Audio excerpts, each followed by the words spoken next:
বিনীতভাবে আহ্বান রাখছি জনাব মোহাম্মদ হাবিবুল্লাহ খানকে তার কোরআন এবং সহিহ হাদিসের আলোকে বক্তব্য উপস্থাপন করার জন্য বিনীতভাবে আহ্বান রাখছি। আসসালামু আলাইকুম।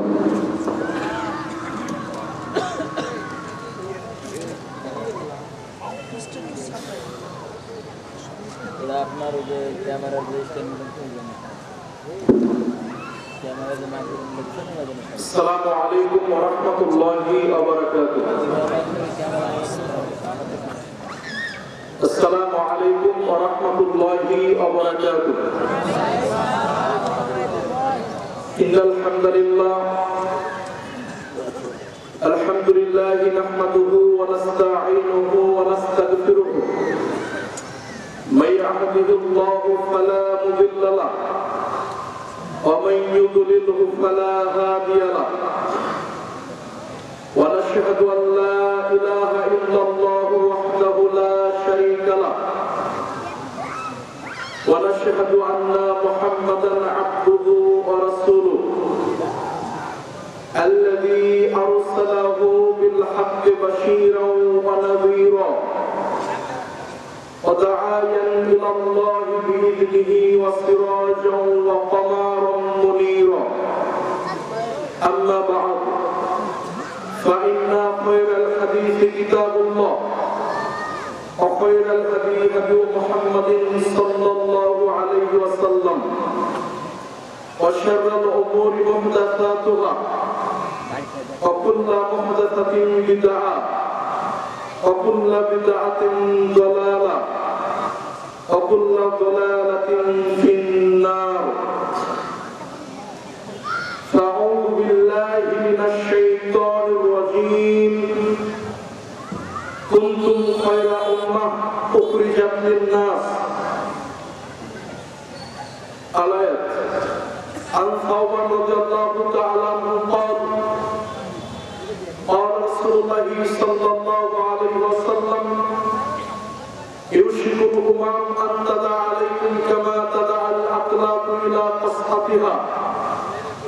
فقال قائل ومن قلة نحن يومئذ. قال نبي الأمين صلى الله عليه وسلم بل أنتم يومئذ كثير ولكنكم غثاء كغثاء السيل ولا ينزغن الله في صدور عدوكم الطعام منكم ولا يقذفن الله في قلوبكم الأهم. فقال قائل ومن أهم يا نبي الله؟ قال نبي الأمين صلى الله عليه وسلم حب الدنيا وكراهية الموت. رواه أبو داود وبيهقي. শুকরিয়া আদায় করি আল্লাহ রাব্বুল আলামিনের জন্য যার অশেষ অনুগ্রহে মোহাম্মদপুর এলাকাবাসীর উদ্যোগে আয়োজিত আজকের এই মহৎ ইসলামী সম্মেলনে আল্লাহ রাব্বুল আলামিন একত্রিত হয়ে আসার বসার এবং আলোচনা শ্রবণ করার তৌফিক দান করেছেন। শুকরিয়া আদায় করি আল্লাহ রাব্বুল আলামিনের জন্য, সকলে বলি আলহামদুলিল্লাহ। শান্তি বর্ষিত হোক সর্বশেষ নবী জনাবে মুহাম্মদ রাসূলুল্লাহ সাল্লাল্লাহু আলাইহি ওয়াসাল্লামের উপর, শান্তি বর্ষিত হোক সকল মুসলিম নর নারীর উপর, শান্তি বর্ষিত হোক সকল তাবেঈন সালফে সালেহিন এবং কিয়ামত পর্যন্ত আগত নির্যাতিত, নিপীড়িত, নিষ্পেষিত, নিগৃহীত মুসলিম উম্মাহ নর নারীর উপর। সকলে বলি আল্লাহুম্মা আমিন। উপস্থিত আছেন স্বনামধন্য সভাপতি, সহসভাপতি, অতিথিবৃন্দ, আমার সামনে উপবিষ্ট রয়েছেন বিভিন্ন অত্র এলাকা থেকে আগত, দূর দূরান্ত থেকে আগত মুসলিম ভ্রাতৃমণ্ডলী এবং পর্দার অন্তরালের মা ও ভগ্নীগণ, সকলের প্রতি আন্তরিক শুভেচ্ছা এবং মোবারকবাদ জানিয়ে অত্যন্ত স্বল্প পরিসরে আপনাদের সম্মুখে মূল্যবান আলোচনার বিষয় মুসলিম জাতির অধঃপতনের কারণ এবং উত্তরণের উপায়। উল্লেখিত বিষয়ে অত্যন্ত স্বল্প পরিসরে মূল্যবান কিছু কথা বলে সংক্ষিপ্ত আলোচনা কি করব। আমা তাওফীকি ইল্লা বিল্লাহ আলাইহি তাওয়াক্কালতু ইলাইহি উনীব। বর্তমানে যদি আমরা সারা বিশ্বের দিকে লক্ষ্য করি, আজকে বর্তমান শুধু ফিলিস্তিন বলে নয়, আপনি যদি ভারতের কাশ্মীরের দিকে লক্ষ্য করেন, আপনি যদি ইন্দোনেশিয়ার দিকে লক্ষ্য করেন, সিরিয়ার দিকে লক্ষ্য করেন, বার্মার দিকে লক্ষ্য করেন, আজকে সারা পৃথিবীতে মুসলিম উম্মাহ নির্যাতিত, নিষ্পেষিত, নিগৃহীত। অথচ আল্লাহ রাব্বুল আলামিন এই মুসলিমদের ব্যাপারে বলেছেন, কুনতুম খায়রা উম্মাহ উখরিজাত লিন-নাস। আল্লাহ পবিত্র কোরআনে বলছেন, এই মুসলিমরা হলো সর্বশ্রেষ্ঠ জাতি, এই মুসলিমরা হলো সর্বশ্রেষ্ঠ এবং সর্বোত্তম জাতি। এই কথা আল্লাহ রাব্বুল আলামিন বলেছেন। অথচ আপনি আমি যদি আজকে বর্তমান বিশ্বের দিকে লক্ষ্য করি, আজকে মুসলিমরা না আছে ঈমান এবং আমলের দিক দিয়ে সর্বশ্রেষ্ঠ, না আছে মুসলিমরা আকীদা তাওহীদের দিক দিয়ে সর্বশ্রেষ্ঠ, না আছে তারা শৌর্য বীর্যের দিক দিয়ে সর্বশ্রেষ্ঠ, না আছে তারা জ্ঞান এবং ইলম চর্চায় তারা শৌর্য বীর্য এবং সর্বোচ্চ শিখরে। এমনকি কোন সেক্টরে আজকে বর্তমান মুসলিম উম্মাহ উন্নতির সর্বোচ্চ শিখরে অবস্থান করে না। অথচ আল্লাহ রাব্বুল আলামিন মুসলিমদেরকে সর্বোত্তম এবং সর্বশ্রেষ্ঠ জাতি বলে পবিত্র কোরআনের মধ্যে ঘোষণা দিয়েছেন। অথচ সারা বিশ্বে মুসলিমদের সংখ্যা কম নাকি বেশি বলেন? মুসলিমদের সংখ্যা অনেক বেশি। Times of India 2015 13 October Times of India আন্তর্জাতিক রিপোর্ট বলছে, সারা পৃথিবীতে মানুষ তথা জনসংখ্যা হলো প্রায় 750 থেকে 800 কোটি মতো। কত বললাম? প্রায় 800 কোটির কাছাকাছি সারা পৃথিবীতে মানুষ বসবাস করে। মুসলিম, ইহুদি, খ্রিস্টান, হিন্দু, বৌদ্ধ সকলে মিলে প্রায় 750 থেকে 800 কোটি মতো মানুষ জনসংখ্যা বর্তমান বিশ্বে বসবাস করে। এর মধ্যে সারা পৃথিবীতে আপনি যদি খ্রিস্টানদের সংখ্যা গণনা করেন, খ্রিস্টানদের সংখ্যা হলো 240 কোটি। কত বললাম?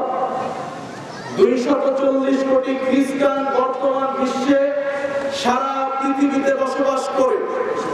হিন্দু বসবাস করে 130 কোটি, আর মুসলিমরা বসবাস করে 170 কোটি। কত বললাম? 170 কোটি। আর যদি আপনি ইহুদিদের কথা বলেন, কত কোটি? কে বলতে পারবেন? ইহুদিদের সংখ্যা কত কোটি? ইহুদিদের সংখ্যা হলো 1 কোটি, অনলি 1,50,00,000। তাহলে কোথায় 170 কোটি মুসলিম, আর ইহুদিদের সংখ্যা অনলি 1,50,00,000। তার মানে 1 কোটি, 2 কোটি, 3 কোটি, এইভাবে হতে হতে 170 কোটি মুসলিম সারা ওয়ার্ল্ডে বসবাস করে। আর সারা পৃথিবীতে আসমানের নিচে, জমিনের উপরে ইহুদি বসবাস করে কত বললাম? 1,50,00,000। এরপরে পুরো পৃথিবীটাকে বর্তমান নেতৃত্ব কারা দিচ্ছে বলেন? ইহুদিরা। আজকে ফিলিস্তিনের নিরীহ মুসলিমদের উপর নির্যাতন চালানো হচ্ছে। আজকে আমার ছোট ছোট সোনামণিদেরকে নির্বিচারে হত্যা করা হচ্ছে। আজকে আমাদের মা বোনদের ইজ্জত লুণ্ঠন করা হচ্ছে। আমাদের পবিত্র ভূমি, যেই ভূমিকে আল্লাহ পবিত্র কোরআনে একাধিক জায়গায় পবিত্র বলে আখ্যায়িত করেছেন, ওই জমি, ওই ভূমি দখল করার জন্য যারা পাইতারা চালাচ্ছে তারা কারা বলেন? ইহুদিরা। অথচ আপনি যদি একদিকে একটা ইহুদি রাখেন, অপরদিকে 500 জন মুসলিম, মানে আপনার রাজশাহী বিভাগে যত মানুষ আছে সারা ওয়ার্ল্ডে অত সংখ্যক ইহুদি বসবাস করে না। এরপরে ক্ষমতার দিক দিয়ে, শৌর্য বীর্যের দিক দিয়ে, অর্থের দিক দিয়ে, পারমাণবিক অস্ত্রের দিক দিয়ে সবচাইতে উন্নতির শিখরকে বলেন ইহুদিরা।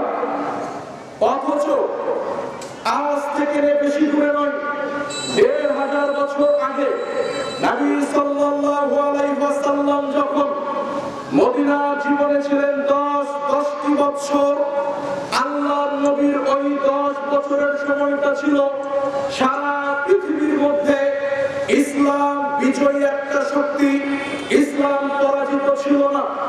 এবং তার পরবর্তীতে যদি বলেন ওমর ফারুক রাদিয়াল্লাহু তাআলা আনহু, ওমর ফারুক রাদিয়াল্লাহু তাআলা আনহু, উসমান ইবনে আফফান, খোলাফায়ে রাশিদিনের যুগে 29 বছর বয়সটা ছিল। এই পুরো 29 বছর ছিল খোলাফায়ে রাশিদিনের যুগে সারা পৃথিবীতে ইসলাম ছিল বিজয় শক্তি। আল্লাহু আকবার। এরপরে আব্বাসীয় শাসনামলের কথা যদি বলেন, আব্বাসীয় শাসনামলে ইসলাম সারা পৃথিবীতে ছিল বিজয়ী শক্তি। এমনকি আব্বাসীয় খলিফা যখন আবু জাফর ইবনে মানসুর, তিনি যখন খলিফা ছিলেন, অমুসলিম বিধর্মী ইহুদি খ্রিস্টান মুসলিমদের দিকে চোখ উঁচু করে তাকাবার সাহস করত না। ওমর ফারুক রাদিয়াল্লাহু তাআলা আনহু যখন খলিফাতের দায়িত্ব ছিলেন, আব্দুল্লাহ ইবনে আমর যখন ছিলেন, আব্দুল্লাহ ইবনে আব্বাস যখন ছিলেন, আব্বাসীয় শাসনামলে আবু জাফর আল মানসুর যখন ছিলেন, কোন মুসলিম কোন কুফফার গোষ্ঠী মুসলিমদের দিকে মাথা উঁচু করে দাঁড়ানোর সাহস দেখাতো না। অথচ আজকে বর্তমান 1 বছরের ব্যবধানে 10,000 বছরের ব্যবধানে সারা পৃথিবীতে এই সম্মানিত জাতি আজকে অধঃপতিত, কথা বলেন ঠিক কিনা? অথচ এই মুসলিমরা ছিল সবচাইতে শ্রেষ্ঠ উম্মত। অথচ আজকে এই মুসলিমদের অধঃপতন কেন? এর কারণ যদি আপনি আমি গবেষণা করি, মুসলিমদের আজকে বর্তমানে নির্যাতনের কারণ, নিপীড়িত হওয়ার কারণ, নিষ্পেষিত হওয়ার কারণ, নিগৃহীত হওয়ার কারণ, সারা পৃথিবীতে আজকে বর্তমান মুসলিম অধঃপতিত, লাঞ্ছিত, অপমানিত জাতি। এর কারণ যদি আপনি লক্ষ্য করেন, তাহলে 1 নম্বরে বলা চলে আজকে বর্তমানে মুসলিম এই পবিত্র কোরআন থেকে দূরে সরে গেছে, কথা বলেন ঠিক কিনা? সম্মানিত হাজিরিন, আজ থেকে 1500 বছর আগে আল্লাহর নবী এই কথাটাই বলেছেন। আল্লাহর নবী দায়িত্বহীন ভাবে বলেছেন। আল্লাহর নবী বলেছেন, ইন্নাল্লাহা ইয়ারফাউ বিহাযাল কিতাবি আকওয়ামান ওয়া ইয়াদাউ বিহিল আখারিন। আল্লাহর নবী বলেছেন, দুনিয়ার মানুষ শোনো, নিশ্চয় আল্লাহ এই কোরআনের মাধ্যমে, এই কোরআন দিয়ে আল্লাহ কত জাতিকে উন্নতির সম্মানের সর্বোচ্চ আসনে আল্লাহ অধিষ্ঠিত করেন। এই কোরআন যে আল্লাহ রাব্বুল আলামিন সম্মানের সর্বোচ্চ চূড়ায় পৌঁছে দেন, ওয়ায়াদাউ বিহিল আখারিন, এবং আল্লাহ রাব্বুল আলামিন এই কোরআন দিয়ে এমন অনেক জাতিকে আল্লাহ দুনিয়াতেই অধঃপতনের অতল তলে তলিয়ে দেন। আজকে মুসলিমদের কোরআনের সাথে সম্পর্ক ভালো নাকি খারাপ, কথা বলেন? বর্তমানে মুসলিমদের কোরআনের সঙ্গে সম্পর্ক ভালো নয়। আর মুসলিম উম্মার অধঃপতনের এটাই 1 নম্বর কারণ। আল্লাহর নবীর এই হাদিস থেকে যেটা প্রমাণ হয়, আল্লাহর নবী বলছেন, ইন্নাল্লাহা ইয়ারফাউ বিহাযাল কিতাবি আকওয়ামান ওয়া ইয়াদাউ বিহিল আখারিন। পৃথিবীর মানুষ শোনো, নিশ্চয় আল্লাহ এই কোরআন দিয়ে কত মানুষকে সম্মানিত করেন, আল্লাহ উন্নতির চরম শিখরে উঠিয়ে দেন। আল্লাহ এই কোরআনের কারণে অনেক জাতিকেই অধঃপতনের অতল তলে তলিয়ে দেন। একথা আল্লাহর নবী বলছেন, হাদিস সহিহ মুসলিম। আজকে আপনি যদি আল্লামা ইকবালের ওই কবিতা লক্ষ্য করেন, আজ থেকে বহু বছর পূর্বে আল্লামা ইকবাল দায়িত্বহীন ভাবে বলেছিলেন, জাতির উদ্দেশ্যে বলেছিলেন, ওহ জামানা মে মুআজ্জাজ থি হামেলে কুরআন হোকর और तुम जलील खर तारे के कुरान होकर। আল্লামা ইকবালের জন্য যথার্থ বলেছেন, আল্লাহর নবীর যুগে, সাহাবীদের যুগে, তাবেঈদের যুগে, সালাফদের যুগে মানুষ সারা পৃথিবীতে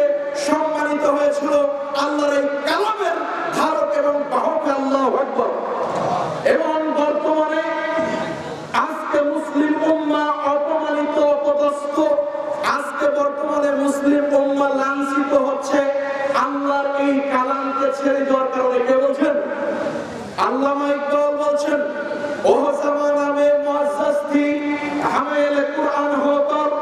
আল্লাহর নবী, আল্লামা কবি ইকবাল বলছেন, আল্লাহর নবী সাহাবীদের যুগে সারা পৃথিবীর বুকে আল্লাহর নবী সাহাবী তাবেঈরা সম্মানিত হয়েছিল আল্লাহর কোরআনের ধারক এবং বাহক হয়ে। আস্তুম দালিল ফারহুই তারেকে কোরআন হকর। এবং বর্তমানে মুসলিম উম্মাহ অধপতিত, লাঞ্ছিত, এর কারণ হলো কোরআন ছেড়ে দেওয়ার কারণে। এই কথার সঙ্গে মিল আছে কিনা কথা বলেন। সম্মানিত হাজিরিন, তাহলে আজকে মুসলিম উম্মাহর অধপতনের কারণ বুঝতে পারছেন। নবী সাল্লাল্লাহু আলাইহি ওয়াসাল্লাম বিদায় হজের ভাষণে লক্ষাধিক সাহাবীদের উদ্দেশ্যে বলেছিলেন, আল্লাহর নবী দ্ব্যর্থহীন ভাবে বলেছিলেন, তারাকতু ফীকুম আমরাইন লান তাদিল্লু মা তামাসসাকতুম বিহিমা কিতাবাল্লাহি ওয়া সুন্নাত নবিয়্যিহি। আল্লাহর নবী লক্ষাধিক সাহাবীদেরকে সর্বশেষ ভাষণ বিদায় হজের দিন আল্লাহর নবী বলেছিলেন, হে আমার সাহাবীরা মনে রেখো, সারা পৃথিবীর মুসলিম উম্মাহ মনে রেখো, আল্লাহর নবী বলছেন, তারাকতু ফীকুম আমরাইন, আমি তোমাদের জন্য দুইটা জিনিস রেখে গেলাম। কয়টা? দুইটা জিনিস রেখে গেলাম। তারাকতু ফীকুম আমরাইন লান তাদিল্লু মা তামাসসাকতুম বিহিমা, তোমরা কখনোই অপমানিত হবে না, কখনোই লাঞ্ছিত হবে না, কখনোই সঠিক পথ থেকে বিচ্যুত হয়ে যাবে না, কখনোই তোমরা অপমানিত হবে না, কখনো তোমরা গোমরাহ হবে না, কখনো তোমরা পথভ্রষ্ট হবে না, যদি দুইটা জিনিসকে আঁকড়ে ধরো।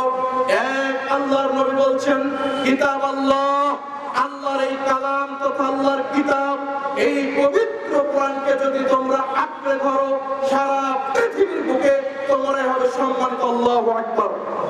এবং তোমাদের জন্য আমি রেখে গেলাম আল্লাহর নবীর সুন্নাহ তথা হাদিস। জীবনের প্রতিটি ক্ষেত্রে, তোমাদের ব্যক্তিগত জীবন, সামাজিক জীবন, অর্থনৈতিক জীবন, রাষ্ট্রীয় জীবন, জীবনের প্রতিটি সেক্টরে, জীবনের প্রতিটি ক্ষেত্রে, জীবনের প্রতিটি ধাপে ধাপে যদি তোমরা আল্লাহর এই কিতাব এবং আল্লাহর নবীর এই হাদিসকে যদি তোমরা আঁকড়ে ধরো, ফালান তাদিল্লু আবাদা, আল্লাহর নবী বললেন কখনোই তোমরা পথভ্রষ্ট হবে না, সঠিক পথ থেকে বিচ্যুত হয়ে যাবে না। আজকে মুসলিম উম্মাহ কোরআন সুন্নাহর কাছে নাকি দূরে বলেন? আজকে মুসলিম উম্মাহ কোরআন সুন্নাহ থেকে অনেক দূরে। আর মুসলিম উম্মাহর অধঃপতনের কারণ হলো এটাই। কেননা এই কোরআনের বরকত এত বেশি, এই কোরআনের সম্মান এতই বেশি, এই কোরআনের ক্ষমতা এতই বেশি, আপনি আশ্চর্য হবেন। নবী সাল্লাল্লাহু আলাইহি ওয়াসাল্লাম বললেন, যে হাদিসটা আপনি সহিহ মুসলিমে পাবেন, প্রথম খণ্ড কিতাবুল ঈমান 223 নম্বর হাদিস। আল্লাহর নবী বলছেন, দুনিয়ার মানুষ শোনো, আল্লাহর নবী বলছেন, আল কুরআনু হুজ্জাতুল লাকুম আও আলাইকুম, ওরে পৃথিবীর মানুষ, কিয়ামতের দিন এই কোরআনটা হয় তোমার পক্ষে না হয় তোমার বিপক্ষে আল্লাহর নিকট অভিযোগ দায়ের করবে। কি বললাম? হয় পক্ষে না হয়, কোরআনটা আপনার আমার হয় পক্ষে না হয়। কথা বোঝা যাচ্ছে? আমার কথা বুঝতে সমস্যা হয়? কথা কি অস্পষ্ট মনে হচ্ছে নাকি? এর চাইতে স্পষ্ট করে কথা বলার ক্ষমতা আমার আল্লাহ আমাকে দেননি, আমার পিতামাতা আমাকে শিক্ষা দেননি। এজন্য আপনাদের উদ্দেশ্যে যথাসম্ভব আমি যতটুকু কথা বলছিলাম অত্যন্ত মনোযোগ সহকারে বোঝার চেষ্টা করবেন। আল্লাহ আল্লাহর কসম করে বলি, আল্লাহ আল্লাহর কসম করে বলি, আপনার ওই 50,000 টাকার হুজুর আপনাকে যে দিনকে যে ধর্ম দিতে পারবে, আপনাকে আমি তার চাইতে বহু গুণে দিন ধর্ম দিয়ে যেতে পারবো ইনশাআল্লাহ। দিনের ব্যাপার আপনার ক্ষতি করব না। যদি 2 থেকে 3 ঘন্টা কথা বলি, আল্লাহর নবীর হাদিস আর আল্লাহর কালামই বলবো, ওয়াহিদুর কোনো কথা বলে আমাদের সময় অতিবাহিত করতে হবে না ইনশাআল্লাহ। অতএব আপনাকে বলছিলাম, আল্লাহর নবী বলছেন কিয়ামতের দিন এই কোরআনটা হয় তোমার পক্ষে না হয় কি বলেন বিপক্ষে আল্লাহর নিকট অবস্থান করবে। কোরআন যদি আপনার পক্ষে থাকে কোথায় নিয়ে যাবে? জান্নাতে নিয়ে যাবে। আর কোরআন যদি আপনার বিরুদ্ধে চলে যায় কোথায় নিয়ে যাবে? কথা বলেন।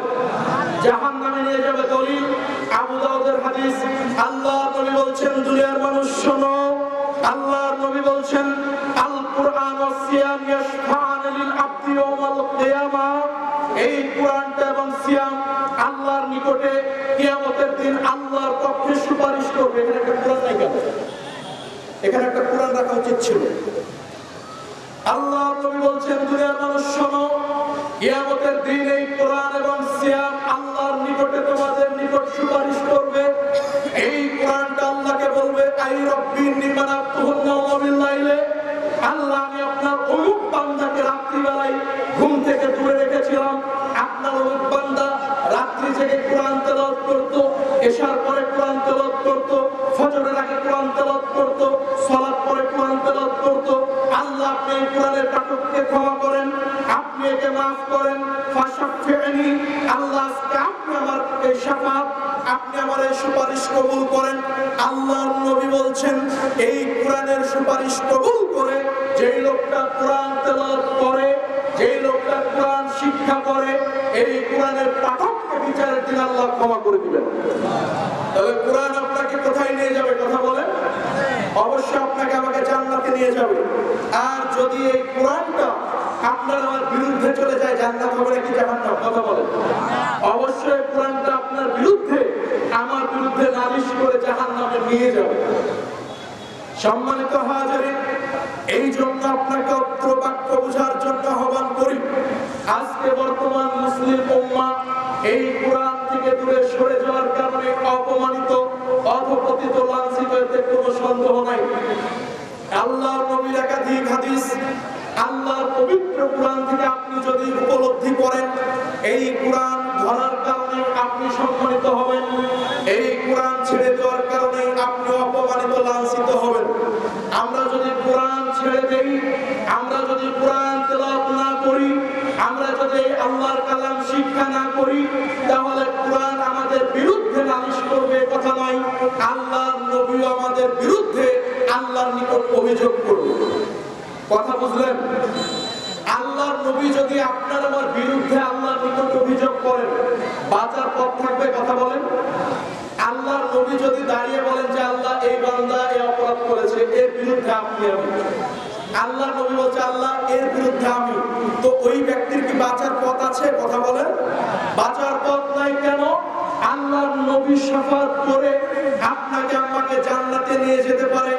যেই কথা আপনি অনেক দিন আলোচনায় শুনেছেন, যেই দিন সারা পৃথিবীর নবীরা আল্লাহর নিকটে কান্না করবে, আমরা সারা পৃথিবীর উম্মাহ আদমের নিকটে ছুটে যাব। আদম বলবে যে আজকে আমি তোমাদের কোনো উপকার করতে পারবো না, যাও তোমরা নূহের কাছে ফিরে চলে যাও। নূহ আলাইহিস সালাম বলবে আজকে আমি তোমাদের কোনো উপকার করতে পারবো না, তোমরা ইব্রাহিমের কাছে যাও, তোমরা মুসার কাছে যাও, তোমরা ঈসার কাছে যাও। কোন নবী আপনার আমার কিয়ামতের দিন দায়িত্ব নেওয়ার সাহস? একমাত্র আল্লাহর নবী, সারা পৃথিবীর বুকে যিনি রাহমাতাল লিল আলামিন, ওই নবী আল্লাহর নিকটে সিজদায় পড়ে কাঁদবেন, আল্লাহর নিকটে কাঁদবেন, আওয়াজ করে কাঁদবেন। আল্লাহ বলবেন ইয়া মুহাম্মদ ইরফা রাসাক, মুহাম্মদ আজকে আপনি আপনার মাথা উত্তোলন করুন, আজকের দিনে আপনি যা বলবেন আপনার সেই কথাকে মেনে নেব। আল্লাহু আকবার। আল্লাহর নবী এই কথা বলছেন। আল্লাহ আল্লাহর নবীকে বলবেন নবী মুহাম্মদ আজকের দিনে আপনি যা বলবেন আপনার ওই কথাকে মেনে নেওয়া হবে। এই কথা আল্লাহর নবী বলছেন। তো আল্লাহর নবী আপনার আমার পক্ষে শাফাত করবেন, অথচ ওই দয়ার নবী আপনার আমার বিরুদ্ধে যদি দাঁড়িয়ে যান, বাঁচার পথ থাকবে নাকি থাকবে না? বলেন।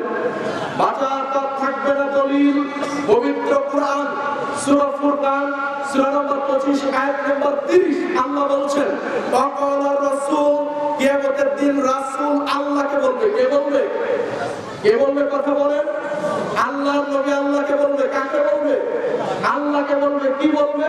ইয়া রাব্বি, হে আমাদের রব, আমাদের প্রতিপালক, ইন্না কওমি, নিশ্চয় আমার এই যে দেখেন এই কওমগুলো, আল্লাহ ইন্না কওমি, নিশ্চয় আমার এই কওমগুলো, ইত্তাখাযু হাযা কুরআনা মাহজুরা, তারা আপনার এই কালামকে পরিত্যক্ত মনে করেছিল। রব, তারা আপনার কালাম খুলে দেখে নাই, আপনার কোরআন তেলাওয়াত করে নাই, এই কোরআনটার শিক্ষা করে নাই।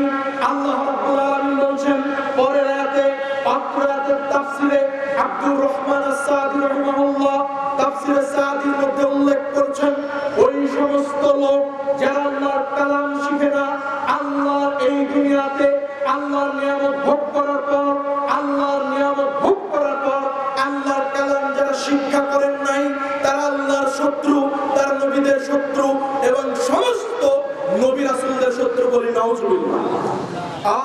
আপনাকে বলি, এই কোরআন যে কোনো মূল্যে শিক্ষা করতে হবে, বিকল্প কোনো পথ ঘাট নাই।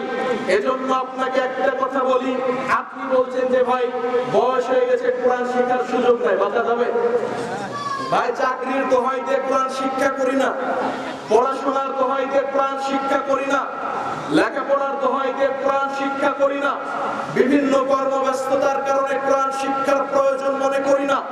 অথচ আপনি আমি যদি আল্লাহর কালাম থেকে দূরে সরে যাই, তাহলে আল্লাহ রাব্বুল আলামিন তিনি নিজেই বলছেন, আল্লাহর নবী বিচারের ময়দানে আপনার বিরুদ্ধে অভিযোগ করবেন, আল্লাহর কালাম কিয়ামতের দিন, আল্লাহর কোরআনটাও আল্লাহর বিরুদ্ধে অভিযোগ করবেন। নাউজুবিল্লাহ। অতএব আপনাকে বলি, আল্লাহর নবীর সাহাবী আবু বকর ওমর নাম শুনেছেন? উসমান ইবনে আফফান নাম শুনেছেন? আল্লাহর নবীর সাহাবী আবু বকর ওমর তারা বুড়ো অবস্থায় কোরআন শিখেছেন নাকি চ্যাংড়া অবস্থায়? বলেন। শিশু অবস্থায় মক্তবে? খাদিজা রাদিয়াল্লাহু তাআলা আনহা বৃদ্ধ অবস্থায় কোরআন শিখেছিলেন নাকি কম বয়সে? অবশ্যই বৃদ্ধ হওয়ার পর 40 বছরের পর তো ইসলামী গ্রহণ করেছে, তাহলে তার বৃদ্ধ অবস্থায় কোরআন শিখেছে। আর আপনি আমি যদি বলি যে ভাই বয়স হয়ে গেছে, কোরআন শেখার দরকার নেই, আপনার কোরআন শেখার সুযোগ নেই, ব্যবসা বাণিজ্য লেখাপড়া চাকরি বাঁচার সুযোগ আছে? কথা বলেন, বাঁচা যাবে? কষ্ট করে হলেও আপনাকে চেষ্টা করতে হবে। কেন? আপনি যদি চেষ্টা করতে করতে মারা যান, এই চেষ্টা করার কারণে আল্লাহ আপনাকে অবশ্যই নেকি দিবেন ইনশাআল্লাহ। কিন্তু চেষ্টা করলাম না, শিখলাম না, বাঁচা যাবে? আল্লাহর নবীর একটা হাদিস মনে রাখবেন। আল্লাহর নবী বলছেন, দুনিয়ার মানুষ শোনো, যেই সমস্ত ব্যক্তিরা ভালো কোরআন তেলাওয়াত করে, কারি এবং হাফেজ যারা ভালো কোরআন তেলাওয়াত করে, আল্লাহর সম্মানিত ফেরেশতাদের সাথে তারা জান্নাতে অবস্থান করবে। আল্লাহু আকবার। আর যারা ভালো মতো কোরআন জানে না, শিক্ষা করে, চেষ্টা করে, লাহু আজরুন, আল্লাহ তাদেরকে ডবল নেকি দিবেন। আল্লাহু আকবার। তাহলে চেষ্টাও করলাম না, শিখলাম না, বললাম যে ভাই বয়স নেই, বাঁচা যাবে? বাঁচার কোনো পথ নাই। যে কোনো মূল্যে কোরআন শিক্ষা করতে হবে। কোরআন থেকে দূরে সরে যাওয়ার কারণে আজকে বর্তমানে মুসলিম উম্মত অবনতি। রাসূল সাল্লাল্লাহু আলাইহি ওয়াসাল্লামের নিকট একজন সাহাবী আগমন করলেন, যে হাদিসটা হাকিমের মধ্যে পাবেন, মুসান্নাফে আবি শাইবার মধ্যে এসেছে। আল্লাহর নবীর নিকট এক ব্যক্তি আগমন করে বলছেন যে আল্লাহর নবী আউসিনি, আল্লাহর নবী আপনি আমাকে ওসিয়ত করুন, কিছু পরামর্শ দিন। আল্লাহর নবী আপনি আমাকে ওসিয়ত করুন। আল্লাহর নবী বললেন, আলাইকা বিল কুরআন, তুমি তোমার জীবনে কোরআনকে আবশ্যক করে নাও। তোমার ব্যক্তিগত জীবন, তোমার অর্থনৈতিক জীবন, তোমার রাষ্ট্রীয় জীবন, তোমার সামাজিক জীবন, তোমার জীবনের প্রতিটি ক্ষেত্রে, জীবনের প্রতিটি সেক্টরে এই কোরআনকে আবশ্যক করে নাও, এই কোরআনকে আবশ্যক করে নাও। কোরআন পড়াকে, কোরআন শিক্ষা করাকে, কোরআনকে জীবন এবং সমাজ এবং রাষ্ট্র গঠনের জন্য নিজেকে আবশ্যক অপরিহার্য করে নাও। কেন? আল্লাহর নবী বলছেন, ফাইন্নাকা ফাহমুল ইলম, নিশ্চয় এটা হলো বিবেকের খোরাক, ও নূরুল হিকমা, এটা হলো জ্ঞানের, এটা হলো প্রজ্ঞার, এটা হলো আলোক বর্তিকা। আল্লাহ রাসূল বলছেন, আইনাবিউল ইলম, এটা হলো জ্ঞানের স্রোতধারা। আল্লাহর নবী এর পরে বলছেন, ওয়া আহদাসুল কুতুবি বির রাহমানি আহাদান, এবং আসমানের নিচে, জমিনের উপরে, আসমানের নিচে, জমিনের উপরে যত গ্রন্থ আছে সবচাইতে আল্লাহর নাজিলকৃত শ্রেষ্ঠ কালাম হলো আল কোরআন। বলি আলহামদুলিল্লাহ। আল্লাহর নবী বলছেন, ওয়াকালা ফিত তাওরাত, এবং আল্লাহ তাওরাতেও এই কথা বলেছেন, হে নবী মুহাম্মদ, আমি অবশ্যই আপনার নিকট এমন একটা কোরআন, এমন একটা গ্রন্থ নাজিল করেছি, আপনি মনে রাখবেন, নিশ্চয় এটা যারা অন্ধ তাদের জন্য চক্ষুষ্মান, নিশ্চয় যারা বধির তাদের জন্য শ্রবণ শক্তি, নিশ্চয় যাদের অন্তর অবলোকন করে না, অন্তর দিয়ে যারা উপলব্ধি করে না, এই কোরআনটা হলো তাদের জন্য, তাদেরকে উজ্জীবিত করার একটা পবিত্র গ্রন্থ, যেটা আসমানের নিচে, জমিনের উপরে সবচাইতে সর্বশ্রেষ্ঠ গ্রন্থ। আল্লাহু আকবার। আজকে আমাদের বর্তমানে মুসলিম উম্মাহ কোরআন থেকে দূরে নাকি কাছে বলেন? অথচ আজকে এই ভরা মজলিসে একটা বাস্তবতা বলি, দেখুন এই ভরা মজলিসে যদি আমি বলি আল্লাহর কালামের জন্য জীবন দিতে রাজি আছি, কে হাত দেখাই? আমরা 1000 জন, আমরা যদি 10,000 মানুষ থাকে 10,000 মানুষে আমরা হাত দেখাবো, ঠিক কিনা? কিন্তু আমি যদি বলি আল্লাহর কালাম দেখে পড়তে পারেন, আল্লাহর কোরআন দিয়ে জীবন, সমাজ, রাষ্ট্র পরিচালনা করেন, আপনার ব্যক্তিগত জীবনে এই কোরআনকে আপনি আবশ্যক করে নিয়েছেন, কয়জন হাত দেখান? এই 10,000 মানুষের মধ্যে আপনার 1000 মানুষ হাত দেখাইতে পারবে? পারবে বলেন? তাহলে আপনি যে বললেন ভাই কোরআনের জন্য জীবন দিয়ে দিব, কোরআনের জন্য জীবন দিতে রাজি আছি, আর আপনি আল্লাহর কালাম পড়তে জানেন না, এই স্লোগান মিথ্যা নাকি সত্য? আল্লাহর কালাম আপনি পড়তে জানেন না, আল্লাহর কোরআন আপনি পড়তে জানেন না, আর আপনি বলছেন কোরআনের জন্য জীবন দিয়ে দিব। এই কথা সত্য নয়, এই স্লোগান সত্য নয়। এজন্য আপনাকে কোরআন শিখতেই হবে। সম্মানিত হাজিরিন, এই জন্য বলি নবী সাল্লাল্লাহু আলাইহি ওয়াসাল্লাম বলেন, ইন্নাল্লাহা ইয়ারফাউ বিহাযাল কিতাবি আকওয়ামান ওয়া ইয়াদাউ বিহিল আখারিন। এই কোরআন দিয়ে আল্লাহ অনেক জাতিকে সম্মানিত করেন, আবার এই কোরআন দিয়ে আল্লাহ অনেক জাতিকে অপমানিত, লাঞ্ছিত করেন।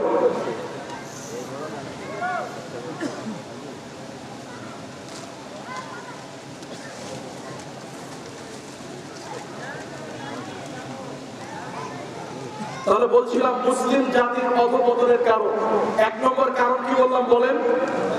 কোরআন সুন্নাহ থেকে দূরে সরে যাওয়া। 2 নম্বর কারণ আসেন, আন সাওবান রাদিয়াল্লাহু তাআলা আনহু قال, সাওবান রাদিয়াল্লাহু তাআলা আনহু তিনি বলেন রাসূল সাল্লাল্লাহু আলাইহি ওয়াসাল্লাম বলেছেন, ইউশিকুল উমাম আন তাদা আলাইকুম কামা তাদাল আকলাতু ইলা কসআতিহা। যে হাদিসটা পাবেন 22450 মুসনাদ আহমদের মধ্যে, যে হাদিসটা পাবেন সুনান আবি দাউদ 4299 এবং সারহুস সুন্নাহ 4224 নম্বর। আল্লাহর নবী বলছেন, দুনিয়ার মানুষ শোনো, ইউশিকুল উমাম আন তাদা আলাইকুম কামা তাদাল আকলাতু ইলা কসআতিহা।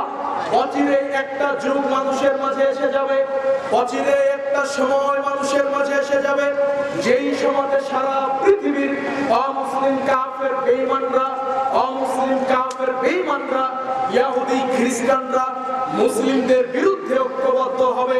যেমনি ভাবে কামা তাদাল আকলাতু ইলা কসআতিহা, অনেক ক্ষুধার্ত মানুষ একটা গোল টেবিলে খাবার খেতে বসে, দস্তরখানায় খাবার খেতে বসে, মাঝখানে কিছু খাবার রেখেছে, চতুর্দিক থেকে ক্ষুধার্ত মানুষ ঘিরে আছে। এইভাবে মুসলিমদের উপর নির্যাতন চালাবে, মুসলিমদেরকে অপমানিত করা হবে, মুসলিমদেরকে ধরাশায়ী করা হবে, মুসলিমদেরকে নিগৃহীত করা হবে। আল্লাহর নবী বললেন, আল্লাহর নবীর সাহাবী বললেন, আমিন কিল্লাতিন নাহনু ইয়াওমাইদিন। আল্লাহর নবী আপনি বলেন কি, আল্লাহর নবী আপনি বলেন কি আমাদের বিরুদ্ধে কাফেররা ঐক্যবদ্ধ হবে? বুঝলাম না কেন? আল্লাহর নবী, আমরা আজকে সারা পৃথিবীর মধ্যে সম্মানিত সর্বশ্রেষ্ঠ জাতি মুসলিমরা, আমরা একত্রিত অবস্থায় রয়েছি। কোন কাফের, কোন ইহুদি, কোন খ্রিস্টানদের পক্ষে সম্ভব নয় আমাদের দিকে মাথা উঁচু করে দাঁড়াবার। আর আপনি বললেন ইহুদি খ্রিস্টানরা, অমুসলিম কাফেররা আমাদের বিরুদ্ধে ঐক্যবদ্ধ হয়ে আমাদের উপর নির্যাতন চালাবে। চালাচ্ছে কি চালাচ্ছে না? আজকে চালাচ্ছে কি চালাচ্ছে না বলেন? আজকে যদি নাই এই হাদিসের বাস্তবতা, আজকে যদি আমরা নাই লক্ষ্য করি, তাহলে 170 কোটি মুসলিম সারা পৃথিবীতে বসবাস করে। এরপরে অনলি 1,50,00,000 ইহুদির বাচ্চা এই ইসরায়েলে, রাজশাহীতে যত মানুষ আছে সারা পৃথিবীতে অত ইহুদিও নাই। এই ইহুদির বাচ্চারা আজকে মুসলিমদের উপরে, আজকে ফিলিস্তিনে নির্যাতনের সাহস দেখায় কিভাবে? আল্লাহর নবীকে বললেন যে আল্লাহর নবী, আমরা কি ওই দিন সংখ্যায় কম হব? আল্লাহর নবী বললেন, লা বাল আনতুম ইয়াওমাইদিন কাসীরুন ওয়ালাকিন্নাকুম গুসাউন কাগুসাইস সাইলে। আল্লাহর নবী বলছেন, ওরে আমার সাহাবী লক্ষ্য করো, না না না, ওই দিন মুসলিমদের সংখ্যা কম হবে এই কথা নয়, ওই দিন মুসলিমদের সংখ্যা হবে অনেক বেশি, ওই দিনে মুসলিমদের সংখ্যা হবে অনেক বেশি। ওয়ালাকিন্না গুসাউনকা গুসাইসাইলে, এবং মুসলিমদের অবস্থা হবে সমুদ্র ফেনার মতো। সমুদ্রের ফেনায় একটা খড়কুটা ছেড়ে দিলে যেমন এই খড়কুটাকে ভেসে নিয়ে চলে যায়, উত্তর দিক থেকে ঢেউ আসলে পূর্ব দিকে নিয়ে চলে যায়, দক্ষিণে নিয়ে চলে যায়, পশ্চিম দিক থেকে ঢেউ আসলে উত্তরে নিয়ে চলে যায়, উত্তর দিক থেকে ঢেউ আসলে দক্ষিণে নিয়ে চলে যায়, পশ্চিম দিক থেকে ঢেউ আসলে পূর্ব দিকে নিয়ে চলে যায়। মুসলিমদের অবস্থা হবে সমুদ্রের ফেনার খড়কুটার মতো। তাদের কোনো অবস্থান থাকবে না, তাদের ব্যক্তিগত কোনো সক্ষমতা থাকবে না, তাদের কোনো দাপট থাকবে না, তাদের কোনো সারা বিশ্বে কোনো অবস্থান থাকবে না।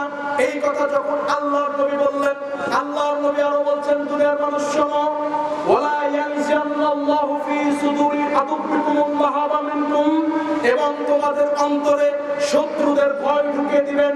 সারা পৃথিবীর মুসলিমরা কাফেরদেরকে দেখে ভয় পাবে, ইহুদিদেরকে দেখে ভয় পাবে, খ্রিস্টানদেরকে দেখে ভয় পাবে।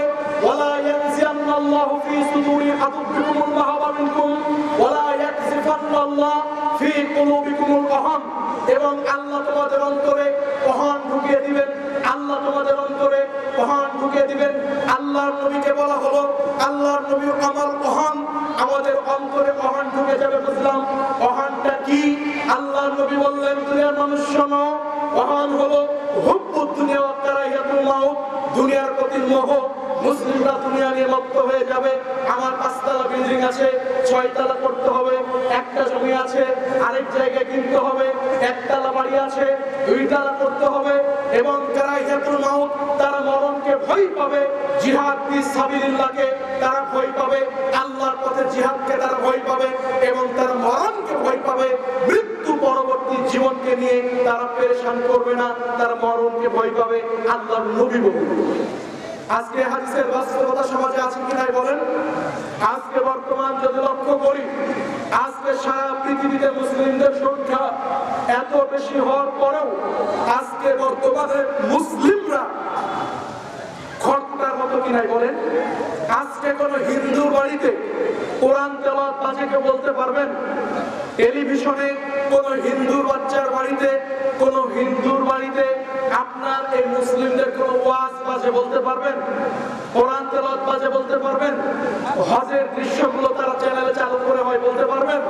কিন্তু মুসলিমদের ঘরে অমুসলিম কাফেরদের এই স্টার জলসা জি প্লাস জি বাংলা আছে কিনা এই কথা বলেন। এই অমুসলিম হিন্দুদের স্টার জলসা জি প্লাস জি বাংলা আজকে মুসলিমদের ঘরে ঘরে আজকে ঢুকিয়ে দিয়েছে। আল্লাহর নবী কথা বলছেন, মুসলিমদের অবস্থা হবে খড়কুটা।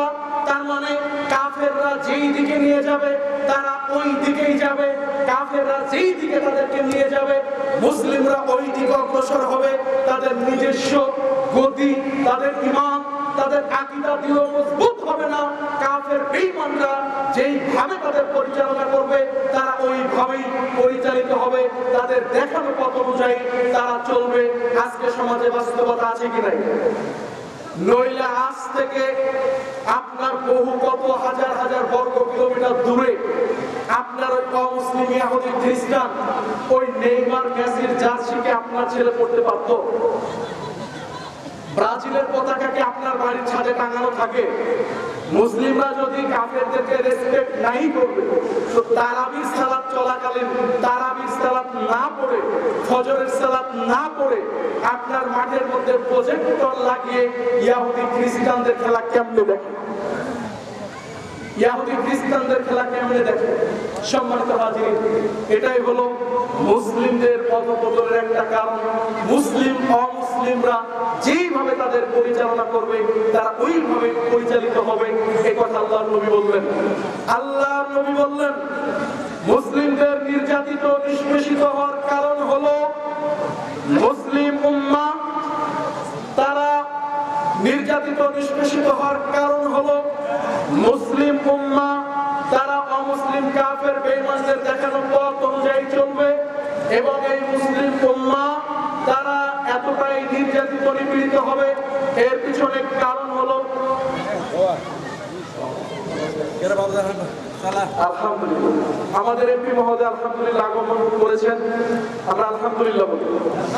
তিনি ইনশাআল্লাহ অতি শীঘ্র আমি শেষ করে দিব, ওনাকে বসে রেখে কথা বলবো না, অল্প কিছু কথা বলে আমার শ্রদ্ধ তিনি যেহেতু আমাকে ছোট ভাই বলে সম্বোধন করেছেন গত পর্যায়ের মাঠে আলহামদুলিল্লাহ, তো আমার বড় ভাই এমপি সাহেবকে আমি কথা বলার জন্য সুযোগ করে দেবো ইনশাআল্লাহ। অল্প কিছু সময় লক্ষ্য করবো। আল্লাহর নবী বলছেন মুসলিমরা কাফেরদেরকে দেখে ভয় করবে, ইহুদি খ্রিস্টানদেরকে দেখে ভয় করবে, এবং ইহুদি খ্রিস্টান মুসলিমদেরকে দেখে ভয় করবে না।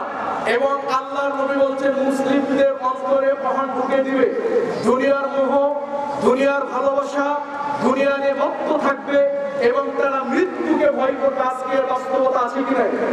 আল্লাহর নবী ১৫০০ বছর আগে বলে গেছেন নইলে ১,৫০,০০,০০০ ইহুদি সারা পৃথিবীতে, কয় কোটি?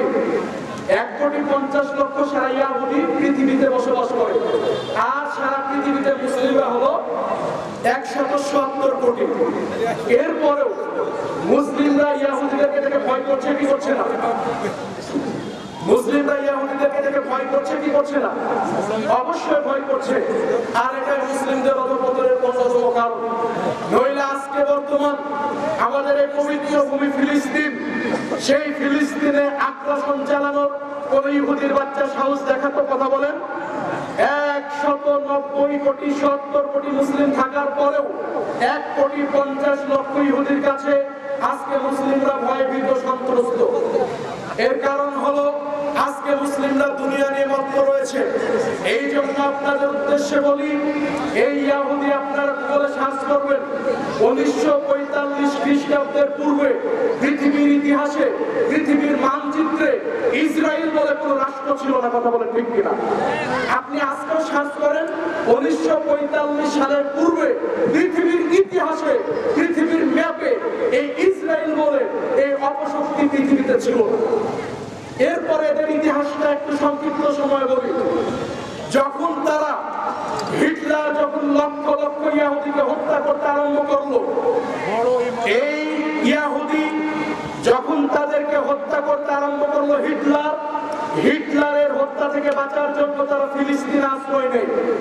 ফিলিস্তিনে হাত পা ধরে মুসলিমদের কাছে তারা প্রাণ ভিক্ষা চেয়ে এই ফিলিস্তিন পবিত্র ভূমি, যেই ভূমির ব্যাপারে আল্লাহ পবিত্র কোরআনে বলেছেন ওয়ানাজ্জাইনাহু ওয়া লুতান ইলাল আরদিল্লাতী বারাকনা ফিহা লিল আলামিন, এই সেই পবিত্র ভূমি, এই জেরুজালেমের মাটি, এই ফিলিস্তিনের মাটি, যেইখানে আমি ইব্রাহিমকে উদ্ধার করে নিয়ে গিয়েছি, আমি লূত আলাইহিস সালামকে উদ্ধার করে নিয়ে গেছি তার কওমকে, যখন তার কওমকে পুরো ধ্বংস করে দিয়েছিলাম, জমিন উল্টা করে দিয়ে জর্ডানে এখনো ডেড সি রয়েছে, মৃত সাগর বলা হয়, ওইখানে এখনো কোনো প্রাণী জন্মে না, মানুষ ওইখানে ডুবে না। এরপরে আল্লাহ বলছেন ওয়ানাজ্জাইনাহু ওয়া লুতান ইলাল আরদিল্লাতী, আমি নবী লূতকে এবং ইব্রাহিমকে নিয়ে গেছি ওই ভূমিতে আল্লাতী বারাকনা ফিহা লিল আলামিন, যেই ফিলিস্তিন, যেই বাইতুল মাকদাসের পবিত্র ভূমিতে সারা পৃথিবীর মানুষের জন্য আমি আল্লাহ বরকত লিখে দিয়েছি বলে আল্লাহু আকবার। এই জমিতে তারা হাত পা ধরে আশ্রয় নেয়। এরপরে এক পর্যায়ে তারা সারা পৃথিবীতে বিভিন্ন জায়গায় ছড়িয়ে ছিটিয়ে যারা ইহুদি ছিল তাদেরকে একত্রিত করে আবার ফিলিস্তিনের মাটিতে নিয়ে যায়। এরপরে ফিলিস্তিনের মাটিতে নিয়ে যাওয়ার পর এক পর্যায়ে তারা বিদ্রোহ করে এই মুসলিমদের উপরে এই পবিত্র ভূমি জোর করে দখল করার পায়তারা করে, বলি নাউজুবিল্লাহ। আল্লাহ এই সমস্ত কুচক্রীদের থেকে, এই দখলদার এই ইসরায়েলি বাহিনী থেকে, এই ইহুদি খ্রিস্টানদের থেকে আল্লাহ মুসলিম উম্মাহকে, ফিলিস্তিনের ভাইদেরকে হেফাজত করুন, বলি আল্লাহুম্মা আমিন। আমি ইতিহাস বললাম, ইতিহাস মিলে নেবেন। আমরা পড়াশোনা করে কথা বলি, ইতিহাস থেকে, দলিল থেকে, আমরা অথেন্টিক সোর্স থেকে কথা বলি, বানিয়ে জাতির সামনে বিভ্রান্ত করার জন্য কথা বলি না। সম্মানিত হাজিরিন, এই পবিত্র ভূমি ৫-৭ মিনিটে আপনাকে একটু বলি। এই পবিত্র ভূমি যার ব্যাপারে আল্লাহ বলেছেন পবিত্র কোরআন সূরা বনী ইসরাইল সূরা নম্বর ১৭ আয়াত নম্বর ১, আল্লাহ বলছেন সুবহানাল্লাযী আসরা বিআবদিহি লাইলাম মিনাল মাসজিদিল হারাম ইলাল মাসজিদিল আকসা। আল্লাহ বলছেন পবিত্র সেই সত্তা, পবিত্র সেই বরকতপূর্ণ রব, যেই আল্লাহ তার বান্দা নবী মুহাম্মদ সাল্লাল্লাহু আলাইহি ওয়াসাল্লামকে রাতারাতি মসজিদুল হারাম থেকে মসজিদুল আকসায় পরিভ্রমণ করেছেন। আল্লাহু আকবার। আল্লাযী বারাকনা ফিহা, যার চতুর্দিক আল্লাহ বরকত দিয়ে পরিপূর্ণ করে দিয়েছেন। আল্লাহু আকবার। আল্লাহর নবী বলছেন কোন ব্যক্তি যদি এই মসজিদুল আকসায় 2 রাকাত সালাত আদায় করে, সালাত যদি আদায় করে সাধারণ মসজিদে সালাত আদায় করার চাইতে 500 গুণ বেশি নেকি আল্লাহ রাব্বুল আলামিন তাদের আমলনামায়, আরেক হাদিসে বলছেন 1000 গুণ বেশি নেকি আল্লাহ তাদের আমলনামায় লিখে দেন। সুবহানাল্লাহ। সম্মানিত হাজিরিন, অথচ আজকে মুসলিমরা সারা পৃথিবীতে নির্যাতিত, নিষ্পেষিত। আমাদের এমপি মহোদয় তিনিও এক কথা কতদিন বললেন যে সারা পৃথিবীর আজকে মুসলিম শাসকরা যদি শক্ত ভূমিকা রাখতো, এই ইসরায়েল দখলদার এই মুসলিম ফিলিস্তিনদের বিরুদ্ধে শক্তি প্রয়োগ করার, এই দখলদারিত্ব দেখার সাহস করতো না। কথা বলেন ঠিক কিনা? অথচ আল্লাহ রাব্বুল আলামিন এই পবিত্র ভূমিকে রক্ষার জন্য আসমানের সূর্যকে থামিয়ে দিয়েছেন। যখন মূসা আলাইহিস সালাম তার কওমকে নিয়ে যুদ্ধের জন্য রওনা করলেন, বললেন ইয়া কওমি উদখুলুল আরদাল্লাতী বারাকনা ফিহা লিল আলামিন, হে আমার কওম চলো ওই পবিত্র ভূমিতে যেইখানে আল্লাহ রাব্বুল আলামিন তোমাদের জন্য যেই ভূমি লিখে রেখেছেন ওই ভূমিতে, পবিত্র ভূমিতে প্রবেশ করো। তার কওম অস্বীকার করলো। মূসাকে বলল মূসা ইন্না লান নাদখুলাহা আবাদা, মূসা আমরা কখনোই প্রবেশ করব না। কেন? তিনি মূসার কওম তাকে বলল ইয়া মূসা ফাযহাব আনতা রাব্বুকা ফাকাতিলা, মূসা আপনি আর আপনার রব যান, আপনি আর আপনার আল্লাহকে যুদ্ধ করেন, আমরা যুদ্ধ করতে পারবো না। নাউজুবিল্লাহ। কত নিমক হারাম ছিল বনি ইসরাইল। সম্মানিত হাজিরিন, এরপরে 40 বছরের শাস্তি স্বরূপ আল্লাহ সিনাই পর্বতে তাদেরকে শাস্তি দিলেন। তারা বিভ্রান্তের মতো 40 বছর সেই মাটিতে ঘোরাফেরা করতে লাগলো। এরপরে আল্লাহ রাব্বুল আলামিনের পক্ষ থেকে আযাব বন্ধ করা হলো। এরপরে ইউশা বিন নুন একজন নবী হলেন। ইউশা বিন নুন আলাইহিস সালাম তাদের কওমকে বললেন, পরবর্তী বনি ইসরাইল প্রজন্ম, যে আল্লাহ যেহেতু যুদ্ধ না করার কারণে তোমাদেরকে শাস্তি দিয়েছেন, অতএব তোমরা চলো আমরা এই পবিত্র ভূমি, আমরা বাইতুল মাকদেসের মাটিকে, আমরা এই জেরুজালেমের মাটিকে আমরা উদ্ধার করব। ওই শক্তিশালী তৎকালীন যুগে আমালেকা গোত্র ওই স্থানটা দখল করে রেখেছিল, আমরা উদ্ধার করব। তারা রাজি হলো, অনেকে রাজি হলো না। এক পর্যায়ে যুদ্ধ করতে গেলেন। শুক্রবারের দিন যুদ্ধ চলছে, শুক্রবারের দিন যুদ্ধ চলছে বিকেল বেলা। তৎকালীন সময়ের বিধান ছিল শনিবারের দিন যুদ্ধ করা যাবে না, যুদ্ধ করা নিষেধ। কথা বুঝলেন? শনিবারের দিন যুদ্ধ করা যাবে না, যুদ্ধ করা হারাম তৎকালীন বিধান অনুযায়ী। আর শুক্রবারে যুদ্ধ চলছিল, আর মুসলিমদের অবস্থা ছিল যুদ্ধের মাঠে ভালো। তো রানিং একটা পর্যায়ে যদি বন্ধ হয়ে যায়, পরের দিন আবার ওই মুহূর্তে আসতে কঠিন আছে কিনা বলেন? তেমতো অবস্থায় ইউশা বিন নুন দেখছেন দিন শেষ হয়ে গেলে শনিবার, কেননা আরবি দিন শুরু হয়ে যায় সন্ধ্যার পর থেকে, সূর্য ডুবে গেছে, তার মানে কোন দিন? পরের দিন। ইউশা বিন নুন আল্লাহর নিকট দোয়া করলেন, যেহেতু শুক্রবারে যুদ্ধ নিষেধ, আল্লাহর নিকটে বললেন সূর্যকে লক্ষ্য করে, ইন্নাহা মা'মুরা, নিশ্চয় সূর্য তুমি আল্লাহর আদেশে আদিষ্ট, ওয়া আনা মা'মুরাতুন, আর আমিও আল্লাহর আদেশে আদিষ্ট হয়েছি। তোমার কাজ পূর্ব দিক থেকে পশ্চিমে অস্তমিত হওয়া, আর আমি নবী ইউশা বিন নুন, আমি আল্লাহর বিধান মেনে এই পবিত্র ভূমি দখল করতে এসেছি, উদ্ধার করতে এসেছি। আল্লাহর এই পবিত্র জমিন আমি রক্ষা করব আমালেকা গোত্রের বিরুদ্ধে। আল্লাহুম্মা লা তুহমিস আলাইনা, হে আল্লাহ আপনি এই সূর্যকে আমাদের জন্য থামিয়ে দেন। যখন এই দোয়া ইউশা বিন নুন করলেন, আল্লাহর নবী বলছেন, মুসনাদ আহমদের হাদিস, ইন্নাল্লাহা লা তুহবাস আলা লিবাশারিন ইল্লা লিইউশা, নিশ্চয় আল্লাহ পৃথিবীতে আসমান থেকে জমিন, সূর্য, তৈরি হওয়া থেকে এই যাবৎ কোনদিন সূর্যকে বন্ধ করে রাখেননি, আটকে রাখেননি।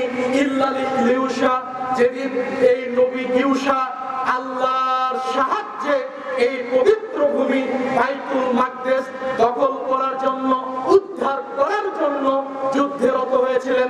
আল্লাহকে বলেছিলেন, হে আল্লাহ, আপনি এই সূর্যকে থামিয়ে দিন। আল্লাহ রাব্বুল আলামিন যুদ্ধ না শেষ হওয়া পর্যন্ত, মুসলিম বিজয় না হওয়া পর্যন্ত আল্লাহ সূর্যকে আটকে রেখে দিয়েছিলেন। আল্লাহু আকবার। ওই আল্লাহ আজও আছে কি নাই বলেন? ওই মুসলমান আছে আজকে? ওই মুসলমান যদি থাকতো তাহলে আল্লাহ আমাদেরকে এভাবে সহযোগিতা করতেন। ওই রকম ঈমান আমাদের নাই, ওই রকম তাওহীদ আকীদা আমাদের মাঝে নাই, ওই রকম শক্ত আমল আমাদের মধ্যে নাই, যার কারণে আল্লাহ আমাদের দোয়া কবুল করেন না এবং আল্লাহ আমাদেরকে সাহায্য করেন না। আলোচনা শেষে আপনাদের বলি, আল্লাহ আমাদের রক্ষা করুন, এই পবিত্র ভূমিকে রক্ষা করুন, এই পবিত্র ভূমির মানুষদেরকে রক্ষা করুন এবং প্রত্যেকটি মানুষকে আমাদের পবিত্র ভূমিতে গমন করার সুযোগ তৌফিক আল্লাহ দান করে দিন, আমাদের পরিবেশ অনুকূল করে দিন, বলি আল্লাহুম্মা আমিন। মুসলিম উম্মাদেরকে আল্লাহ হেফাজত করুন, রক্ষা করুন, তাদের উপর আল্লাহ সাহায্য করুন, যাবতীয় বালা মুসিবত থেকে তাদের হেফাজত করুন। আমিন। আসসালামু আলাইকুম ওয়া রাহমাতুল্লাহি ওয়া বারাকাতুহু। আসসালামু আলাইকুম ওয়া রাহমাতুল্লাহ। সম্মানিত উপস্থিতি,